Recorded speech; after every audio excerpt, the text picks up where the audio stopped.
Hi guys, welcome to voice of Sha. So இன்றைக்கி நம்ம காதலா எபிசோட் 6 தான் பார்க்க போகிறோம். லாஸ்ட் எபிசோட் பார்க்காதவங்க மறக்காமல் பார்த்துட்டு வந்துடுங்க. இந்த எபிசோடோட ஸ்டார்டிங்லேயே வந்து இப்போ என்ன காமிக்கிறாங்கன்னா, நம்ம ஊஜின் வந்து கேட்டிருப்பாள் எனக்கு வந்து அந்த கலரை எல்லோ கலரை பாஸ் பண்ணுன்னு சொல்லிட்டு. ஸோ இப்போ வந்து நம்ம ஹீசங்கோட பாயிண்ட் ஆஃப் வியூலேருந்து அது காமிக்கிறாங்க. அவனுக்கு வந்து அந்த கலர்லாம் எப்படி தெரியுது அப்படின்னு சொல்லிட்டு, அவனுக்கு எப்பயும் போல் பிளாக் அண்ட் ஒயிட்டில் தானே தெரியுது. சரி, அவன் வந்து ரேண்டமாக ஒரு கலர் எடுத்து தரான். அந்த கலர் வந்து ஆரஞ்சாக இருக்கவே நம்ம ஊஜின் வந்து நான் எல்லோ தானே கேட்டேன் அப்படின்ற மாதிரி அவன் இப்போ சொல்கிறான். எல்லோவா அப்படின்னு சொல்லிட்டு இவனுமே சமாளிச்சுட்டு அதை எடுத்துகிட்டு தரான். ஸோ இந்த இடத்துல அவனுமே கண்டுபிடிச்சாலும் அவனுக்கு வந்து கலர் பிளைண்ட்னஸ் வந்து இருக்கா அப்படின்ற மாதிரி. ஸோ இப்போ வந்து இவங்க ரெண்டு பேரும் இங்கே பேசி முடிச்சுட்டு சரி பிரேக் எடுத்துக்கலாம் அப்படின்னு நம்ம ஊஜினும் ஹீசோங்கும் வந்து நடந்து வரும்போது இப்போ நம்ம ஃப்ரெண்டு பையன் வரான். ஸோ அவன் வந்துட்டு நானுமே உங்கள் கூட ஜாயின் பண்ணிக்கிறேன், நீங்கள் 2 பேர் தானே இருக்கீங்க, நம்ம 3 பேராக செஞ்சால் வேலை கொஞ்சம் சீக்கிரம் முடியும் அப்படின்ற மாதிரி அவன் சொல்கிறான். பட் அதில் வந்து நம்ம ஊஜினுக்கு விருப்பமே இல்லை. அவன் வந்து இல்லை வேணாம், நாங்களே பார்த்துக்குறோம், எங்களுக்கு தெரியும் என்ன அப்படின்ற மாதிரி ஒரு மூஞ்சல் அடித்த மாதிரி அவனும் பேசிகிட்டே இருக்கான். ஸோ இப்போது வந்து இந்த இடத்துல நம்ம ஃப்ரெண்டு பையனுக்கு லைட்டாக கஷ்டமாயிடுது. நான் உங்கள் ஃப்ரெண்டுன்றதுனால தான் நான் கேட்குறேன், சரி அப்போ நான் வரது உங்களுக்கு பிடிக்கலன்னா நீங்களே அதை பண்ணுங்க அப்படின்ற மாதிரி அவனுமே கொஞ்சம் கஷ்டப்பட்டு இந்த இடத்துல வந்து சொல்கிறான். ஸோ இப்போ அப்படியே சீனை கட் பண்ணால் ஊஜின் அப்புறம் ஹீசுங் 2 பேருமே நடந்து போயிட்டு இருக்கிறாங்க. இப்போ ஊஜின் சொல்கிறான், அந்த ஃப்ரெண்டு பையன் ஏன் இப்படி பண்ணுறானே தெரியல, அவனுக்கு ரீசெண்டாக என்ன ஆச்சுன்னு தெரியல, ஒரு மாதிரியாகவே பிஹேவ் பண்ணுறான் அப்படின்ற மாதிரி.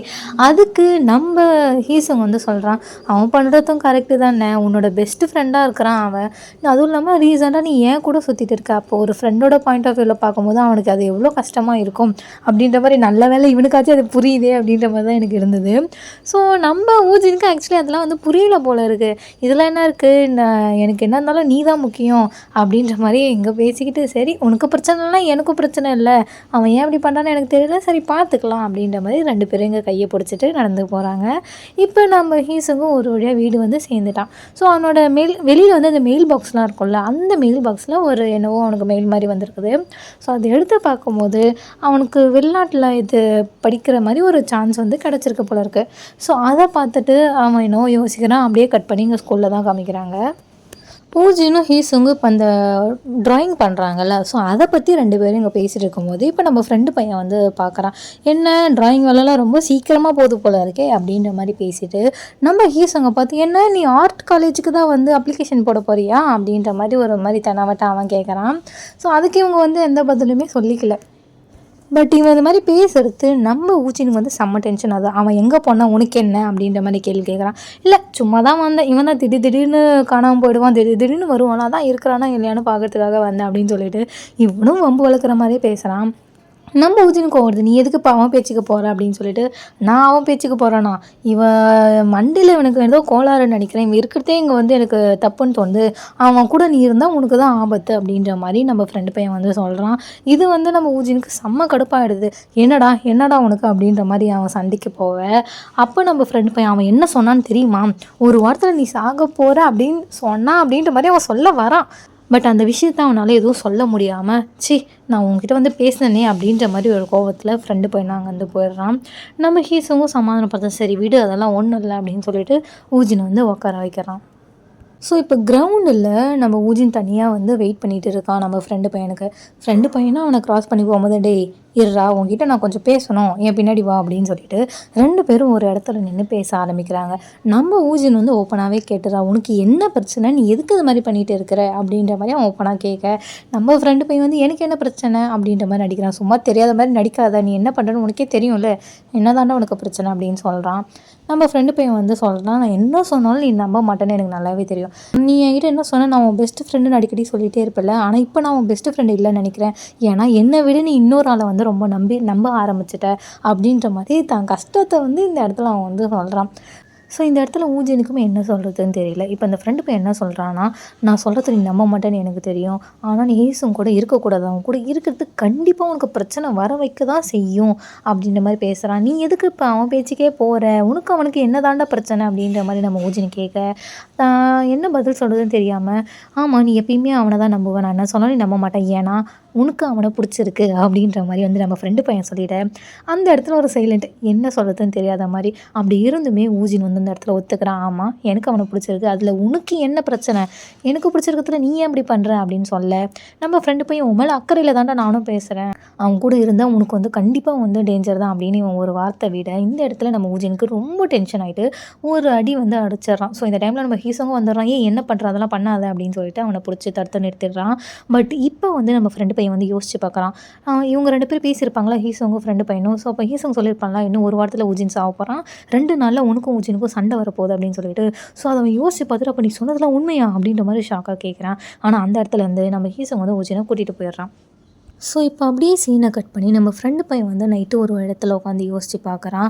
நம்ம ஹீசோங் சொன்னது ஒரு வேளை உண்மையாக இருக்குமா, உண்மையாக இருந்தால் நான் ஊஜினை காப்பாற்றுறான், ஆனால் அது எப்படி உண்மையாக இருக்கும், ஒரு வேளை இது எதர்ச்சியாக நடந்த விஷயமா அப்படின்னு சொல்லிட்டு தன் மூளையை போட்டு நல்லா குழப்பிட்டு இருக்கிறான்.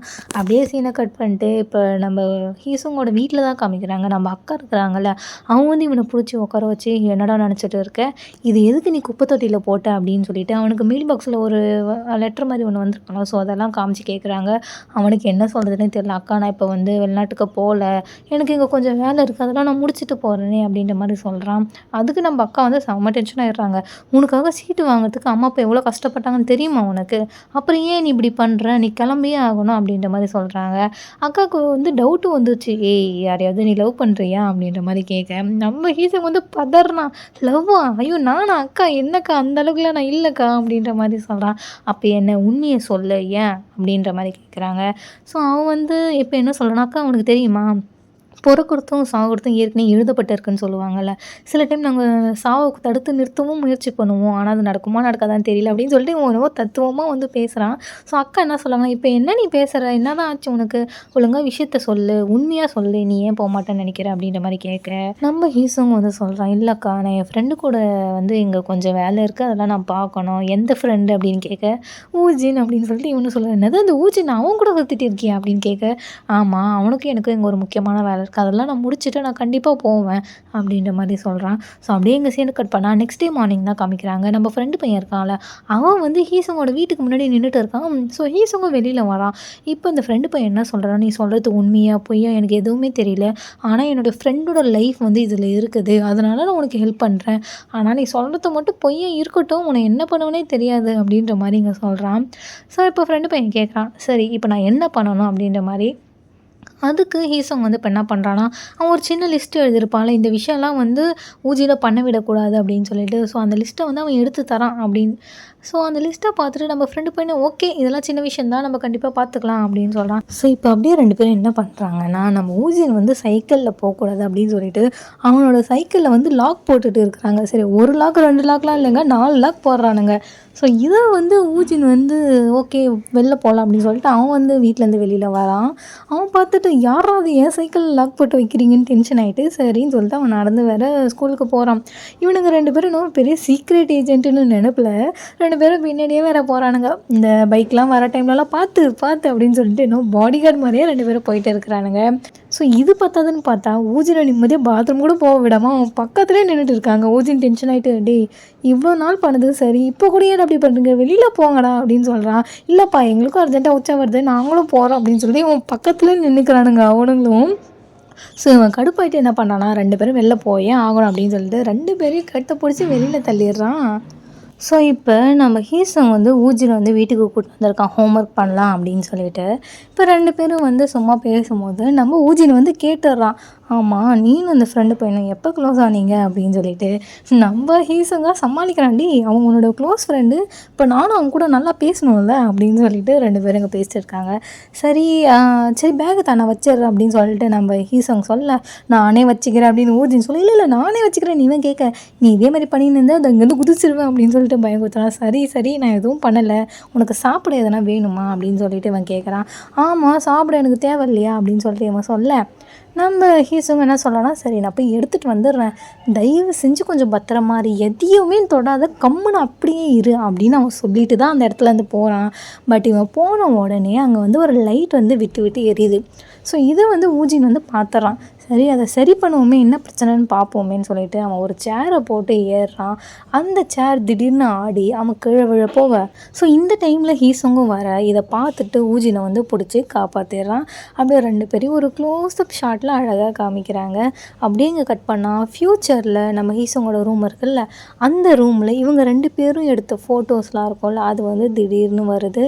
இங்கேயோட இந்த எபிசோடை வந்து முடிக்கிறாங்க. ஸோ வந்து நான் வீடியோ போட வந்து ரொம்ப இங்கே கஷ்டப்பட்டுட்டு இருக்கேன். ஏன்னு சொன்னோன்னா, அக்கா வந்து தான் சொந்த ஊரை விட்டுட்டு சென்னைக்கு வந்திருக்கிறேன் வேலை தேடி. பார்ப்போம் ஒரு நல்ல வேலை கிடைக்குதா இல்லையா அப்படின்னு சொல்லிட்டு. இங்கே வேறு பிஜி சாப்பாடு எதுவுமே நல்லாவும் இல்லை. ரொம்ப கஷ்டத்தில் தான் இருக்கேன். அதுவும் இல்லாமல் ரூமில் வேறு தனியாக இருக்க டைமும் கிடைக்கலையா. இப்போ தான் கொஞ்சம் கிடச்சிது. சரி உடனே ரெக்கார்ட் பண்ணிவிடுவோமே அப்படின்னு சொல்லிட்டு நானும் ரெக்கார்ட் பண்ணி உங்களுக்காக வீடியோ போடுறேன். ஸோ இப்போ தான் நம்ம சேனலுக்கு புதுசாக வந்திருக்கீங்கன்னா மறக்காமல் சப்ஸ்கிரைப் பண்ணிக்கோங்க. நெக்ஸ்ட் எபிசோட பார்க்கலாம். பை.